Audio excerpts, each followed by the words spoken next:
You're welcome to today's lesson on English. We are continuing with tenses. Remember, we had that in the previous class and hints were given. Now, you want to benefit from those hints. Of course, it's possible for you to go back to the previous work to get yourself familiarized with the hints once more. And remember too that this topic has been taught on this website. However, the practical questions that will be given today and explanations that will follow will guide you and give you more knowledge of how to use tenses and how to answer questions covering tenses. Question 1. Before the operation, the doctor found out that his patient's teeth dash. Before the operation, the doctor found out that his patient's teeth dash. Options: A. Had long decayed. B. Have long decayed. C. Have long been decayed. And D. Had been decayed. Now, remember what was mentioned about before. When you have before the operation, the doctor found out that his patients, what happened now is that although this found is not within the clause or within the expression where you have the before, the principle will also be followed because it means it found out, and before this finding out, which is in the simple past tense, something had happened, and that had happened will be in the past perfect tense. That being the case, we can therefore eliminate B and C, which have the word have, and by that it's what you have is already present form. So, for example, B is a present perfect tense, while C is also present perfect in two formats, in two ways. Now, that now leaves us with option A, had long decayed, and option D, had been decayed. Now, these two options actually have the past perfect tense. So, which is the right answer? Now, let us look at A, had long decayed.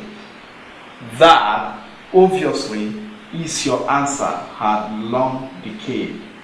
So we can read it therefore. Before the operation, the doctor found out that his patient's teeth had long decayed.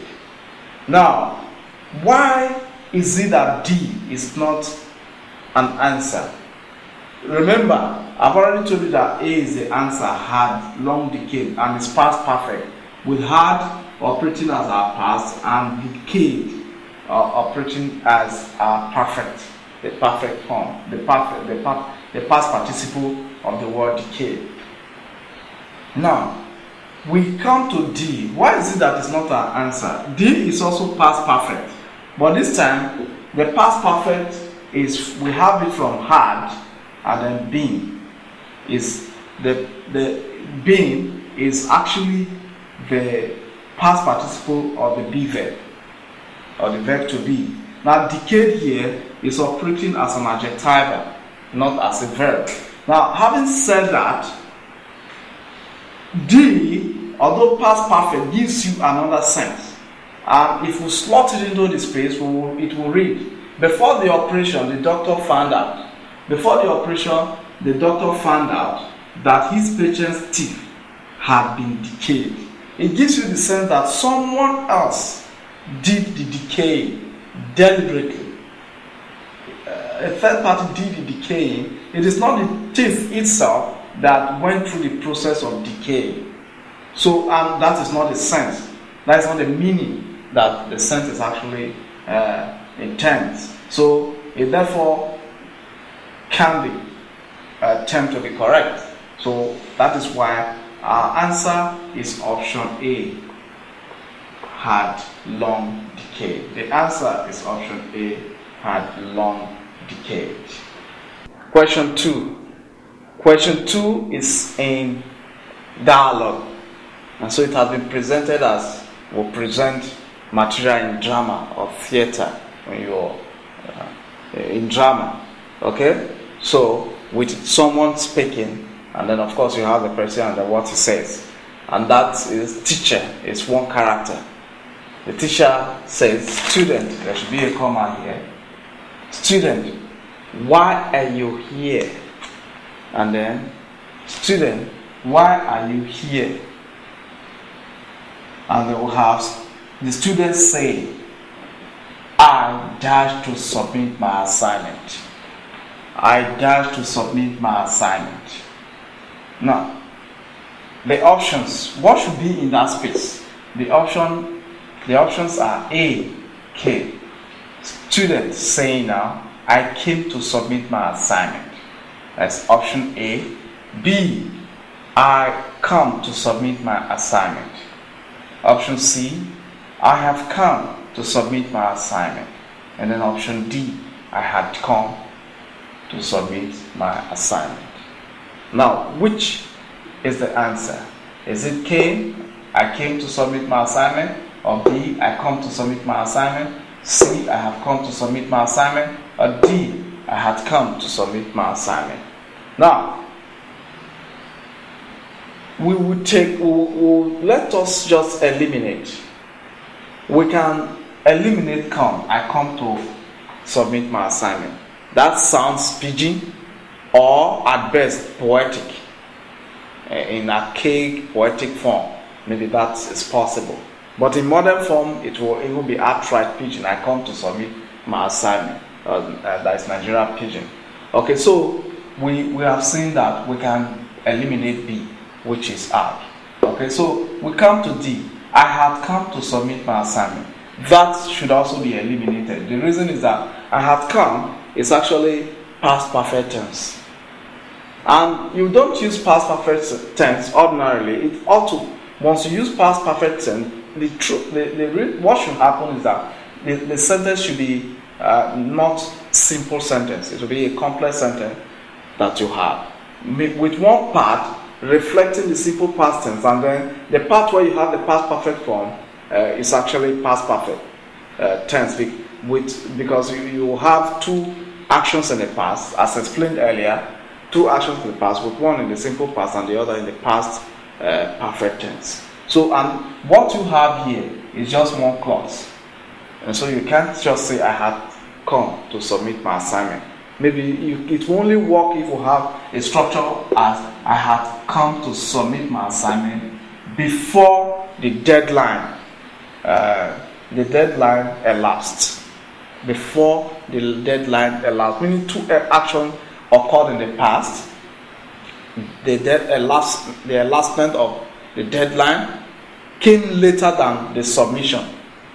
So the submission now, which is the coming to submit. The coming to submit now will not be in the past perfect. But that's not the case we have here. That's not the case we have here. So what we have here, now, that leaves us with option A, came, and option C, have come. Now, ordinarily, many people will take option A, I came to submit my assignment. And that is what we often hear from students and even others who use it. Now, this will be incorrect. Now, you have to look at the scenario that we have here. What is the scenario? A student is before a teacher, and the teacher asks the student, student, why are you here? Now, when the student says, I came to submit, it means the student is present with the teacher. Obviously, too, with the assignment still in his hands. So, you can't use the simple past, which will be A, because the simple past is used to show an action that is completed in the past. It has no connection with the present. But you see that the action of coming and submitting the assignment is not completed yet, although started in the past. Now, the tense that is used for that type of action is the present perfect tense. So our answer is C. I have come to submit my assignment. Because the student is still with the teacher. I came to submit will only work if the student got there, didn't meet the teacher, maybe deliver a message to another teacher, and then the student went to saw the student and said, I was told you were in the office. Why were you in the office? Then the student could say, I came to submit my assignment. Although he didn't submit the assignment, but he completed the action of going there and leaving. So that could work. But in this sense, in the scenario created by the question, the answer is C. I have come to submit my assignment. Now question 3. When you told him, he dashed it. When you told him, he dashed it. Options. When you told A, had done. When you told him, A, he had done it. B, did. That is, when you told him, he did it. C, has done. That is, when you told him, he has done it. And D, will do. When you told him, he will do it. What is the answer? We can obviously eliminate A, as explained in the previous question just now. Okay, we may not, because we have 2 clauses there, so it will not be the basis to eliminate A. Now, we will eliminate that A later. When you told him, he has done it. Now, we can eliminate C. Remember, I explained just now, if you look at C, C is a present perfect tense. And it's used to show an action that started in the past, but is connected to the present. Either it's not completed, it's continuing in the present, or its effect is still obvious in the present. So, that is not the case with when you told him. What we have here creates a clear past tense. So we can C will not work. Then D will do. When you told him, he will do it. That is very awkward, and we can actually remove that. Now we'll come to had done it and did. Now remember, we have had done principally when the marker here, the clause marker here, is before instead of when. But when it is when, I mentioned that earlier too, what you have is either going to be what you have here when, yes, what we have here will either be past continuous tense or the simple past.